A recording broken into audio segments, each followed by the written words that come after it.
Mardi 22 avril, bienvenue à tous dans ce flash d'information. À l'instar des autres personnalités du monde entier, le président de la République, Bassirou Diomaye Faye, a rendu un vibrant hommage au pape François, décédé ce lundi de Pâques au Vatican.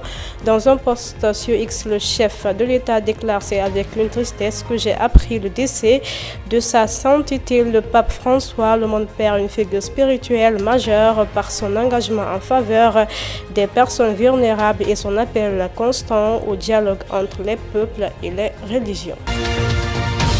Une convention a été signée ce lundi entre la CSS et les centres de formation de Diagana. Cette cérémonie, qui a été présidée par le ministre et le porte-parole du gouvernement Moustapha Diacksari, s'inscrit pleinement dans les orientations du gouvernement du Sénégal conduit par le président de la République, Bassirou Diomaye Faye, qui œuvre à la construction d'un Sénégal souverain, juste et prospère à travers une transformation systémique et endogène du développement.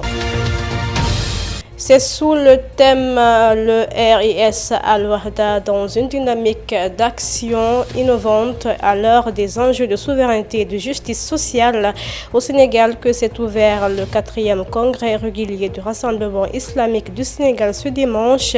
Khady Gueye, ministre de la Jeunesse, des Sports et de la Culture, qui a dirigé l'événement, invite la Oumma islamique à se mobiliser pour exiger un cessez-le-feu immédiat à Gaza.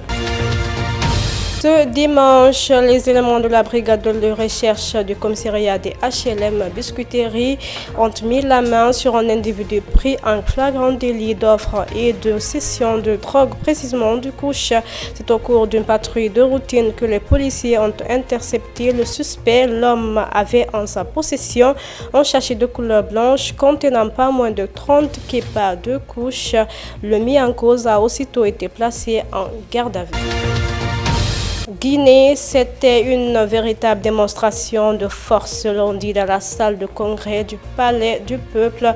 Venus de tous les horizons, les enseignants guinéens réunis au sein du mouvement national des enseignants du Guinée se sont massivement mobilisés pour célébrer les acquis du CNRD dans le système éducatif.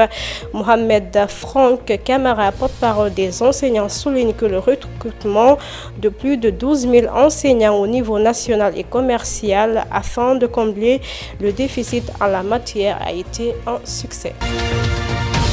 Mali, ce mardi, un collectif de plus de 100 partis politiques a fustigé l'initiative des autorités de la transition d'organiser des consultations à l'endroit des forces vives de la nation pour la rélecture de la loi N05/047 portant charte des partis politiques.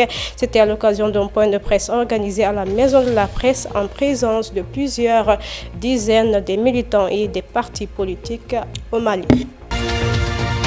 Burkina, le régime militaire au pouvoir au Burkina Faso a affirmé ce lundi au soir avoir déjoué un grand complot en préparation visant à s'aimer le chaos total et dont les cerveaux seraient localisés en Côte d'Ivoire, régulièrement accusé par la junte au pouvoir d'héberger ses opposants. Le ministre de la Sécurité, Mahamadou Sana, dans une déclaration lue à la télévision nationale, a indiqué que le travail du service de renseignement a révélé un grand complot en préparation contre le Burkina.